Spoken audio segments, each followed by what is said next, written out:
So elite hitters, we know, move really, really fast. They turn really, really fast. But one of the less common and less obvious things that elite hitters do is they decelerate, or they have really, really elite brakes. So hitting is just basically a constant flow of energy. And we're trying to transfer as much energy as we can from the ground, hopefully hold on to as much and transfer it out through our bat and impact the ball. Now, we want to make sure that we impact the ball, but we also want to make sure that the bat is going in the correct direction as it impacts the ball, so we can get more of a head-on collision versus a glancing blow against the ball. So going back to our deceleration and elite hitters having elite brakes, what does that mean?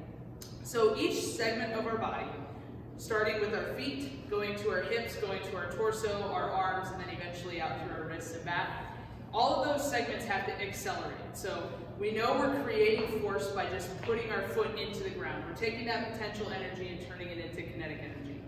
Once that energy starts coming up through our legs, my hips are going to begin to turn. So my hips are turning, my foot hits the ground, and now my hips have to stop. Once my hips stop, my torso, hopefully, is still back here, and we've created enough stretch that now once my hips decelerate, it's going to send that energy into my torso. Once my torso begins to turn, hopefully my hands stay back, and now as my torso turns and slams on the brakes here, the energy now has to go somewhere. So it's going to flow out through my arms, and that's what's going to release the bat. Now, where we decelerate the torso is going to determine the direction or the path of the bat. So turning this way, as you can see, if I don't decelerate my torso before contact, my bat path, once it hits the ball will decelerate me, it'll stop me because the ball's got its own energy too, and my bat is going to be traveling this way.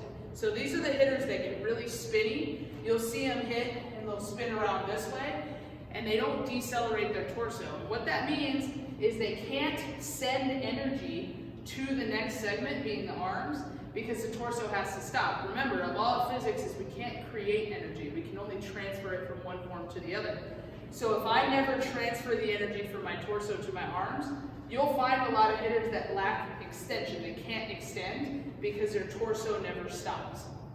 So if we can add some deceleration work and help our torso stop, when we stop our middle, as my belly button turns, if I can stop my middle right here, my bat is going to flow in the direction that that is pointing. So on an outside pitch, we need to decelerate sooner. On an inside pitch, we need to decelerate later. But our torso has to begin its deceleration before we hit the ball. So typically when you find youth hitters, they will let the ball decelerate them.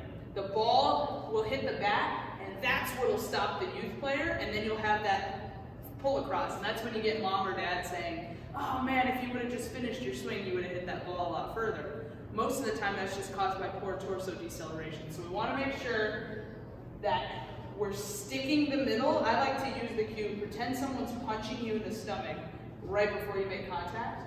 And so if we can stop that middle, we can control the direction of the bat, and we can stay on the ball longer. So when it comes to direction, if we're not being able to stay on that outside pitch, or we're not being able to stay inside of that inside pitch, let's look at our torso deceleration first. That's going to be the primary indicator of whether or not we have good direction.